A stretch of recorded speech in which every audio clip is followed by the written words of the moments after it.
are curious, interested in discovery, interested in asking questions.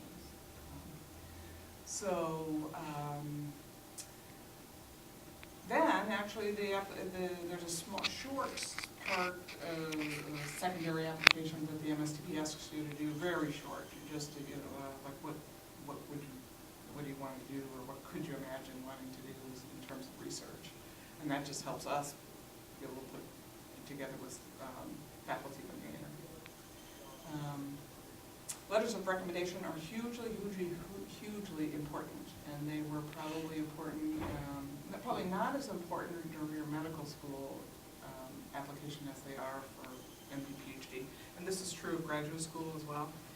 That's where the admissions people are going to see how do you function in a laboratory. And this is who you're going to be getting letters from for MD, PhD programs or graduate school, is people you've done research with. And those are important because they give an idea to the faculty who are reviewing your application about this sort of feeling of discovery and feeling of curiosity. Is this person someone who has been a great technician in the lab, and that's the level at which he or she stayed? Or have they been interested and asked questions about projects? Did they ask to get on their own project? That kind of thing. So those are very, very important. So what you write about what you did, what someone else writes about how you are, and then of course we always have to look at MCAT scores and GPAs. So, and then if you get interviewed, the final piece of the puzzle would be how well do you interview, how well do you talk about the work you do, and how interested do you look, feel, and do you seem in the work that you've done? Can you ask questions? If a faculty asks you, well, then what would you think you would do now? Or what would, if you got this result, what would you think would happen? Those are the kind of things that you presumably would have thought about already. Have to kind of be able to tell, why would your grandmother care that you're doing this? If you know details about your project but you don't know the big picture, then sometimes you can't answer that question very well. You can't answer, well, why would anybody care that I'm doing this? So that's sort of the admissions side of things. Some of the things that we do in our combined programs to integrate the training, you come in, you go to medical school for 2 years, do research rotations in the summers, and then you go to graduate school and do your dissertation, or your classwork and dissertation, then you come back to medical school and finish up with clinical clerkships. And that sounds like you're doing one and then the other and then one again. But in between, we have a couple classes that we have that are in the first 2 years where you're talking about research in people's labs and learning about faculty's research. And in the science years, we have our students paired with mentors, clinical mentors. And they're going out into the clinical arena, working out patients, and asking questions kind of about pathophysiology, mechanism of disease. And some of the goals we have with that class are to give our students the opportunity of looking at different disciplines before they get back to the third and fourth year medical school, because the last year of medical school is only 1 year, so it's not 2 full years. So it'd be a time when somebody could say, oh, I don't know if I like psychiatry or neurology, and so I'm going to do these connections in both and see which I like better. That doesn't mean to say that when you get back to the clinical curriculum, that you don't do also some of that. MSTP Grand Rounds is something that our students present on a 4 times a year, 5 times a year basis. This is another time where we're showing integration of medicine and science.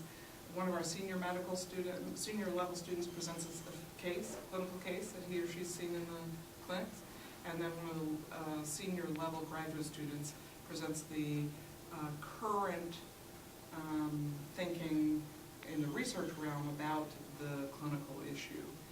Can be things about new mechanism of disease, therapeutics for the disease. And so that's always, again, getting us to think, back and forth between the medicine and the clinical and the research arena. So, let's see, outcomes. There's an outcome. Outcomes are great. Our students usually get their first choice in residency choice. They go all over the country. They have a slide on here about where our 2009 students matched, and they are actually all over the place, and in many different disciplines. Used to be internal medicine, pathology, peds, kind of, right, in your day and age. And now psychiatry has just a huge upswing in terms of research. Dermatology is getting people. Neurology is getting people. And we even have a few students now who are currently back in their clinical curriculum looking at the OBGYN area, especially for gynecological cancers and things like that. So urology with prostate cancer and things like that. So there's a wide range of clinical places you can find yourself. Usually not surgery, usually. But do you have any colleagues in the surgical area? We have some neurosurgeons. Neurosurgeons, that's true. But they do have time built in for research as part of their postgraduate training. But yeah, general surgery, Not usually. not too Spend so much time in the OR that it's hard to get out of the OR and into the lab. Odo has otolaryngology. We have this graduate who's in otolaryngology, and he has 2 years, I believe, out of his residency and fellowship. It's research years. Any questions about that stuff? Because I really would like Eric to talk to you more, because he's a real thing. What year are you guys? I'm a sophomore. Sophomore? Sophomore. Sophomore? Junior. Senior. Freshman, yay! Actually, one more thing, I'll put a plug in for, the University of Iowa runs a summer program for people interested in MD PhD training, potentially, if you don't quite know yet. So we have it's a very competitive program. We have people come from all over the country. But it's something to think about in your junior year, because you have to be a junior to apply to it. Because you have to be applying to medical school and MD PhDs while you're in the program in the summer. So, I have my card here, which has our website on it. You can take a look at the summer program. We call it the SUMR, Summer Undergraduate MSTP Research Program.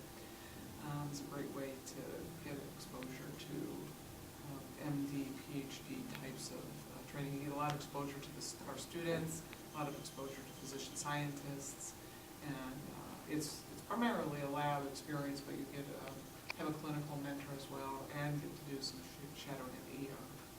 So,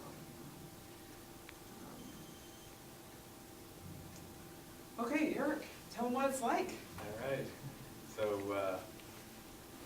it was about 20 years ago that I was probably in your same position. So I was an undergraduate here at the University of Iowa. I'm originally from Cedar Rapids, so I go too far away. Washington. Oh. I went to Kennedy. Oh, sorry. Go Warriors. No, I won't hold that against you. Okay. So, let's see, where was I? Oh yeah, undergraduate at Iowa. And so, actually I came here and I always wanted to go into medicine. I was always interested in that. And I originally was interested in chemistry, so I started as a chemistry undergraduate, spent a little time in chemistry lab, but then I got a job as a dishwasher in a lab over on the west side of campus over in Bowen, and got really interested interested in what they were doing in the lab. They're doing molecular biology, genetics work, and so it wasn't long after that that I switched to a biochemistry major and got very interested in research. Although Leslie may not actually know this,